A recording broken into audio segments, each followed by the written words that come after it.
क्या है रमज़ान? संसार के समस्त धर्मों यानी इस्लाम धर्म के अलावा हिंदू धर्म, बौद्ध धर्म, जैन धर्म, ईसाई धर्म, यहूदी धर्म में भी रमज़ान की शिक्षा पाई जाती है। भले ही हर धर्म में इसे अलग अलग नाम से पुकारा जाता है, जैसे फास्टिंग, व्रत और उपवास।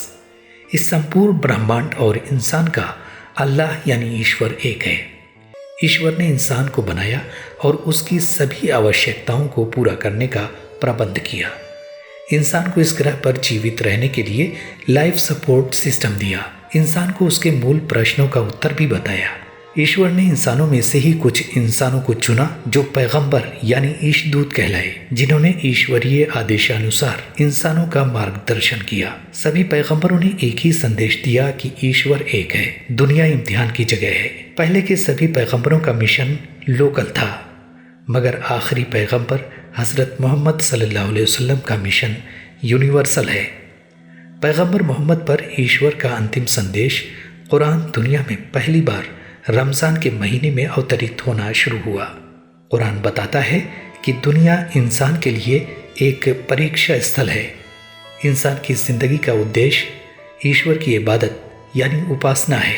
इबादत का अर्थ ईश्वर केंद्रित जीवन, गॉड सेंटर्ड लाइफ व्यतीत करना है। वास्तव में इंसान की पूरी ज़िंदगी इबादत है, अगर वो ईश्वर की मर्ज़ी के अनुसार व्यतीत हो। ईश्वर की मर्ज़ी के अनुसार जीवन व्यतीत करने का आदी बनाने के लिए आवश्यक था कि कुछ प्रशिक्षण भी हो। इसलिए नमाज, रोज़ा, निराहार उपवास, ज़कात और हज को इसी प्रशिक्षण के रूप में रखा गया।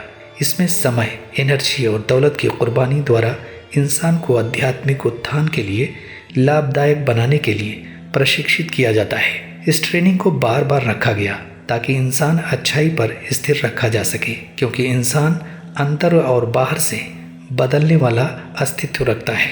रोज़ा एक इबादत है।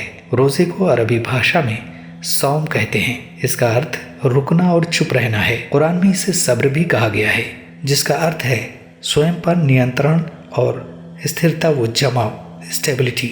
इस्लाम में रोज़े का मतलब होता है केवल ईश्वर के लिए भोर से लेकर सूरज डूबने तक खाने पीने, सभी बुराइयों और पति पत्नी का सहवास करने से स्वयं को रोके रखना। रोज़े का इंसान के दिमाग और उसके शरीर दोनों पर बहुत अच्छा प्रभाव पड़ता है। रोज़ा एक वार्षिक ट्रेनिंग कोर्स है, जिसका उद्देश्य इंसान की ऐसी विशेष ट्रेनिंग करना है जिसके बाद वो साल भर स्वयं केंद्रित जीवन के बजाय ईश्वर केंद्रित जीवन व्यतीत कर सके।